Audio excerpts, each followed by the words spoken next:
I'm gonna make this a long form video because I think it'll take me longer than a minute to explain.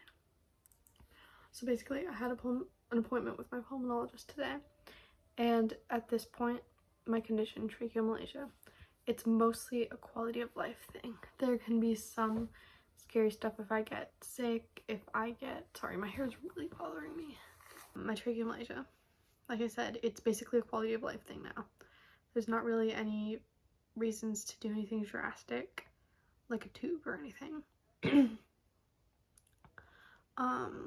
I'm getting enough oxygen when I'm not coughing, so we're gonna go to a voice therapist, but basically a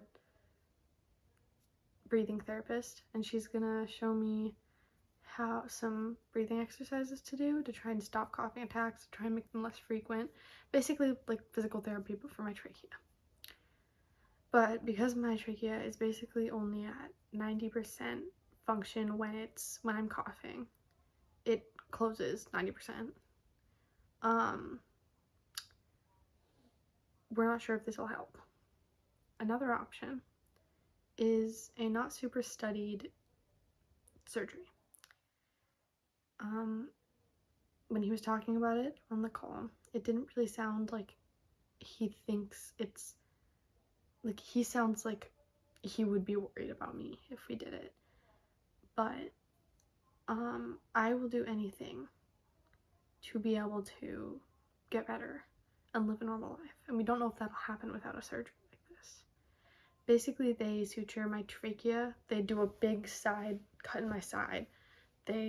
I would have a scar. They suture my back of my trachea to my throat, or to my spine. And we're just worried about, like, issues with that is there's not a lot of places that'll do it.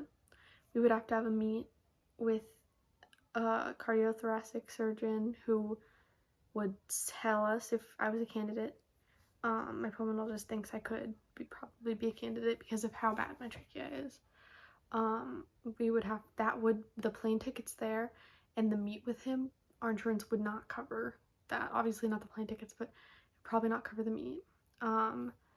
It could partially cover the surgery, but we're not sure because it's a quality of life thing and not a life or death situation.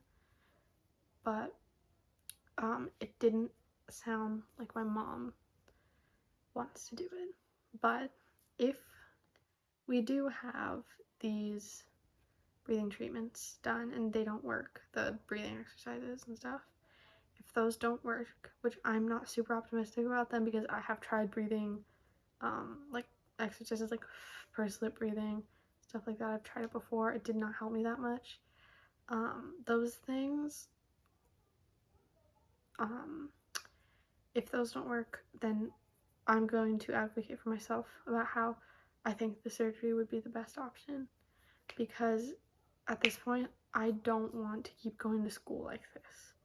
I don't want to keep having coughing attacks at school. It's scary.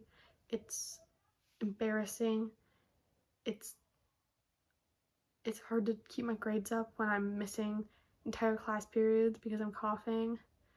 It's hard to explain to teachers that their classroom is hard for me to be in because they have smells in there and it's making me feel like I'm breathing through rocks. It's hard for me to explain that to teachers, or that it's too hot and I need to be in the hallway for a little bit or else I'll have a coughing attack. It's hard to explain these things to teachers, and everyone staring at you in the hallway while you're coughing and not understanding what's going on is not fun.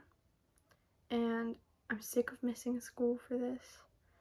I'm sick of all of it, and I will do anything to get better. And I think even if we don't do it while I'm an adolescent, I think once I'm older and have enough money, if I'm not better, I will probably go and see if they think the surgery would be good for me.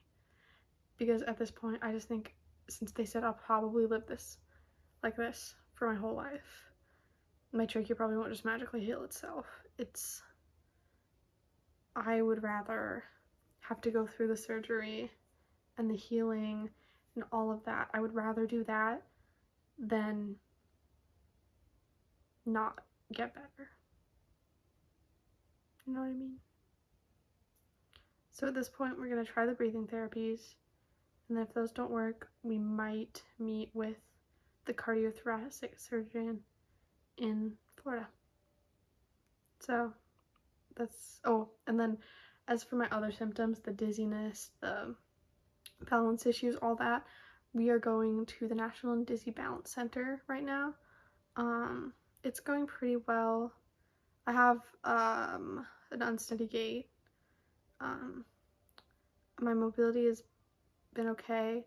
My joints still hurt a lot. You know, I can still pop them. I don't know if I've ever mentioned that I can pop them out. You know, still hypermobile in some of my joints. Pretty sure my elbows too. I don't know, this one. Hear that? You know, still hypermobile, still have some joint pain. Walking has been easier than it was at some point. I'm still very fatigued. It's been hard. Yeah, that's the health update. Thanks for watching.